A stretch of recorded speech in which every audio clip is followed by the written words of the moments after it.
बिस्मिल्लाहिर्रहमानिर्रहीम। ज़फ़र इकबाल उर्दू अकेडमी अफ़साना नंबर 8। आज का अफ़साना है ज़ेवर का डिब्बा। ज़ेवर का डिब्बा अफ़साना है प्रेमचंद का।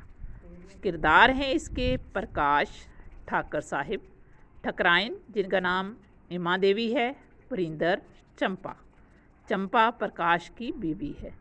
थीम गुर्बत बाज़-औक़ात चोरी तक ले जाती है, लेकिन अगर ज़मीर ज़िंदा हो तो वापसी का सफ़र बहुत आसान होता है।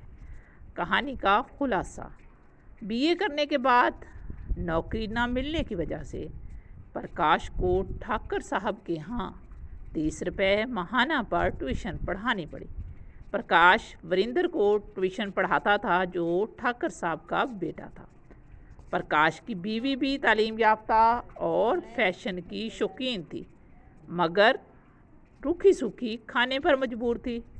ठाकर साहब प्रकाश की बहुत इज्जत करते थे, जहाँ तक अपना कुशादा पुख्ता मकान भी प्रकाश को दे रखा था और उससे कोई किराया नहीं लेते थे। ठाकर साहब के बेटे वरिंदर की शादी के तमाम इंतज़ामात प्रकाश के ज़िम्मे लगाए गए और ज़ेवरात के डिब्बे देखकर उसकी नीयत ख़राब हो गई। प्रकाश रात के वक्त डिब्बे चोरी कर लेता है। चोरी के शक के ख़तरे पर ठाकर साहब का मकान भी छोड़ देता है, मगर ठाकर साहब वैसे ही उसका ख्याल रखते हैं। प्रकाश का ज़मीर उसे मलामत करता रहता है। चंपा भी चोरी ज़ेवर का डिब्बा देखकर उसे ईमानदारी के बारे में रफ्ता रफ्ता दबे दबे लफ्ज़ों में समझाती है।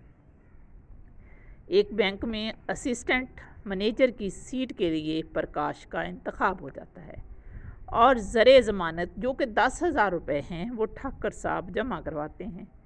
उनके इन एहसानों की वजह से प्रकाश शर्मिंदा हो जाता है और एक रात ज़ेवर का डिब्बा वापस रख आता है और ज़मीर के बोझ से आज़ाद होने के अलावा चंपा की मोहब्बत भी दोबारा पा लेता है।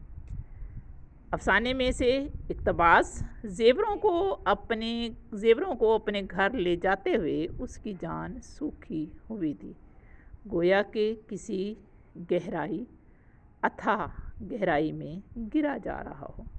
आज डिब्बे को लुटाकर उसे ऐसा मालूम हो रहा था जैसे वो एरोप्लेन पर बैठा हुआ फ़ज़ा में उड़ा जा रहा है, ऊपर ऊपर और ऊपर।